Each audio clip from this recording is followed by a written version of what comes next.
আসসালামু আলাইকুম।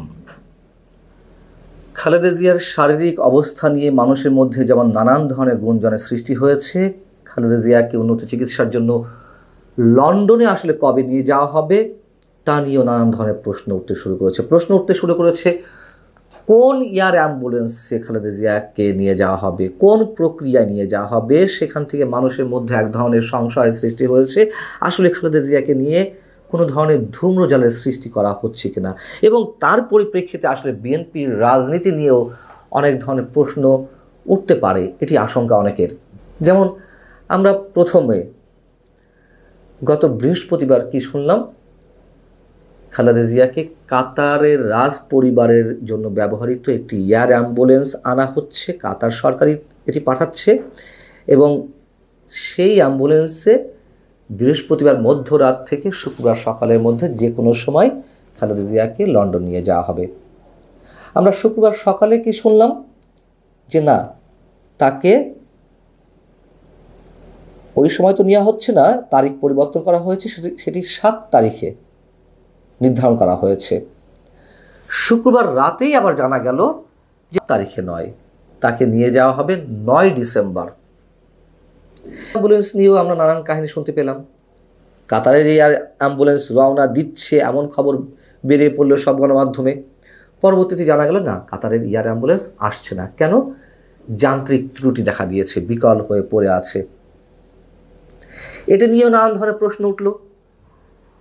যেই এয়ার অ্যাম্বুলেন্স কাতারের রাজ পরিবারের সদস্যদের জন্য ব্যবহৃত হয়, সেটিতে ত্রুটি দেখা দিতেই পারে, কিন্তু সেই অ্যাম্বুলেন্সটি দিনের পর দিন বিকল হয়ে থাকবে, এটি মেনে নেওয়া সম্ভব?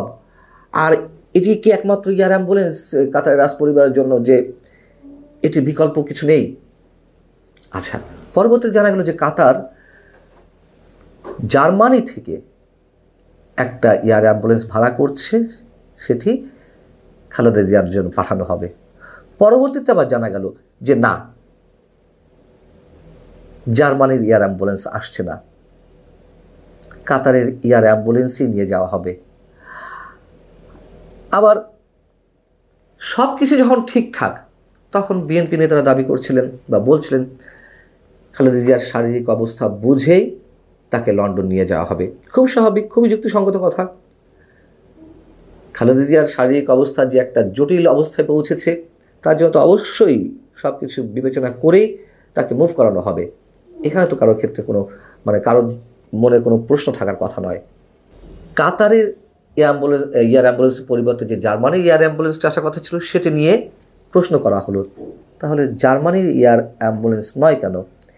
এই প্রশ্নের জবাবে বিএনপি চেয়ারপারসনের উপদেষ্টা এনামুল হক চৌধুরী, জার্মানি থেকে অ্যাম্বুলেন্স এটা ঠিক আছে, উনি ঠিক কমপ্লিট করেননি সেন্টেন্স। উনি বলছেন যে আমরা নই, কাতার কর্তৃপক্ষই জার্মানি থেকে একটি অত্যাধুনিক এয়ার অ্যাম্বুলেন্সের অ্যারেঞ্জমেন্টটা করে দিচ্ছে। অর্থাৎ বিএনপি চেয়ারপারসন বাংলাদেশের সাবেক প্রধানমন্ত্রীর জন্য রয়্যাল কর্তৃপক্ষের তত্ত্বাবধানে সব কিছু হচ্ছে, এখানে আমাদের কিছু করার নেই।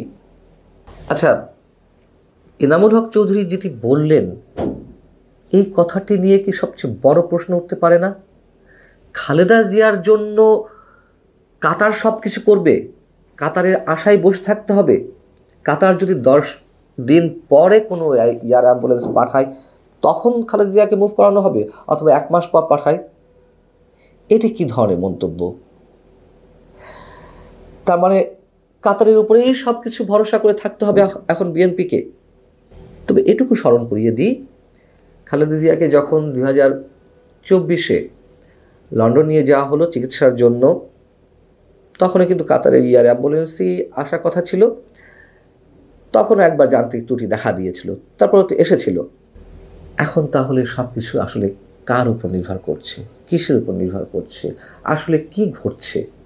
একটি কথা খুব সতর্কতার সঙ্গে বলতে চাই, সেটি হচ্ছে খালেদা জিয়ার কোনো অনাকাঙ্ক্ষিত বিষয় যদি থেকে থাকে, বা খালেদা জিয়ার শারীরিক অবস্থা নিয়ে যদি কোনো ধরনের নাটক সত্যিই কেউ করে থাকে, আমরা জানি না কোনো ধরনের নাটক হচ্ছে কিনা, তারপরেও যদি এই ধরনের কিছু হয়ে থাকে, তাহলে বিএনপির নেতাকর্মীরাই প্রচণ্ড হতাশায় ভুগবে। খালেদা জিয়ার জন্য যে আবেগ, যে ভালোবাসা, যে অনুভূতি তাদের মধ্যে রয়েছে, দেশের অন্যান্য মানুষের মধ্যেও রয়েছে, সেটিতে কিন্তু ভাটা পড়বে এবং এর খেসারত কিন্তু বিএনপিকে দিতে হবে। মানুষের মনে ধারণা জন্মাবে বিএনপি বারবার ভুল রাজনীতি করছে, অথবা বিশেষ কোনো শক্তির ফাঁদে বিএনপি বারবার পা দিচ্ছে। আমরা বিশ্বাস করতে চাই না খালেদা জিয়াকে নিয়ে এমন কিছু ঘটছে।